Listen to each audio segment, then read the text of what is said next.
Actually എൻ്റെ husband എന്ന് പറഞ്ഞാൽ ഈ ലവ് എക്സ്പോസ് ചെയ്ത് കാണിക്കുന്ന ഒരു ടൈപ്പൊന്നുമല്ല. ആളങ്ങനെ റൊമാൻറ്റിക് ആയിട്ട് ഗിഫ്റ്റ്സ് കൊടുക്കുക, സർപ്രൈസസ് പ്ലാൻ ചെയ്യുക, അങ്ങനെയൊന്നും ഒരു ടൈപ്പേ അല്ല. പക്ഷെ ഞാൻ നേരെ ഓപ്പോസിറ്റാണ്.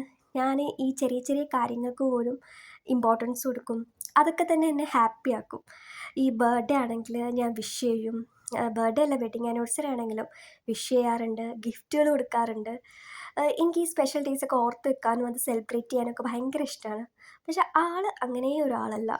ആൾ അത് ഓർത്ത് വെക്കാറ് പോലുമില്ല, വിഷ് ചെയ്യാറ് പോലുമില്ല. അപ്പോൾ ഞാൻ എപ്പോഴും ഇതിനെപ്പറ്റി കംപ്ലയിൻറ്റ് ചെയ്യും കേട്ടോ. അപ്പോൾ എന്നോട് പറയും, ഞാൻ നിനക്ക് വേണ്ട എല്ലാം വാങ്ങി തരുന്നില്ലേ, പിന്നെ സ്പെസിഫിക് ഡേ നോക്കി മാത്രം ഗിഫ്റ്റ് കൊടുക്കുന്ന ഒരു ടൈപ്പല്ല ഞാനെന്ന് പറയും. ആക്ച്വലി ആ ഒരു കൈൻഡ് ഓഫ് ഷോയിങ് ലവ് ഒന്നും ആൾക്കത്ര ഇഷ്ടമല്ല.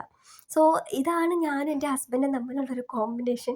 അങ്ങനെ ഇതിപ്പോൾ ഇവിടെ പറയാൻ കാരണം എന്ന് വെച്ച് കഴിഞ്ഞാൽ ഇന്ന് വാലൻറ്റൈൻസ് ഡേ ആയിരുന്നു. അപ്പോൾ നമുക്കറിയാമല്ലോ, യൂട്യൂബ് ഇൻസ്റ്റയൊക്കെ തുറക്കുമ്പം നിറയെ ഗിഫ്റ്റ് കൊടുക്കുന്നതും സർപ്രൈസ് കൊടുക്കുന്നതും ഒക്കെയാണ് കാണാൻ. കാണാൻ നല്ല നൈസാണ്.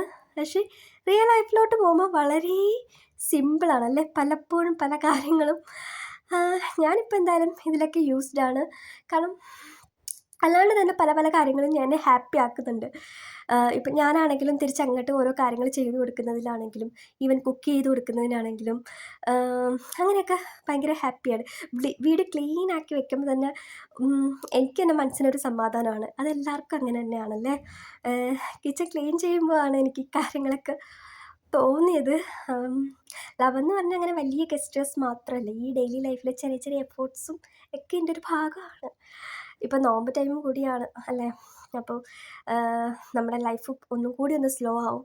നമ്മൾ പേഷ്യൻസ് പഠിക്കും, സെൽഫ് കൺട്രോൾ പഠിക്കും. അങ്ങനെ എല്ലാം കൊണ്ടും ഒരു താങ്ക്ഫുൾ ആകാൻ പഠിക്കുന്ന ഒരു ടൈമാണല്ലേ. എന്തായാലും എല്ലാവരും നല്ല ഹാപ്പി ആയിട്ട് സന്തോഷത്തോടെ വീടൊക്കെ എല്ലാവരും ക്ലീൻ ചെയ്ത് സൂപ്പറായിട്ട് ഒക്കെ ഇരിക്കുകയായിരിക്കും അല്ലേ. അപ്പോൾ എല്ലാവർക്കും സമാധാനവും സന്തോഷവും നിറഞ്ഞൊരു ലൈഫ് ആവട്ടെ. അപ്പം ഇത്രയേ ഉള്ളൂ. ടാറ്റ, ബൈ.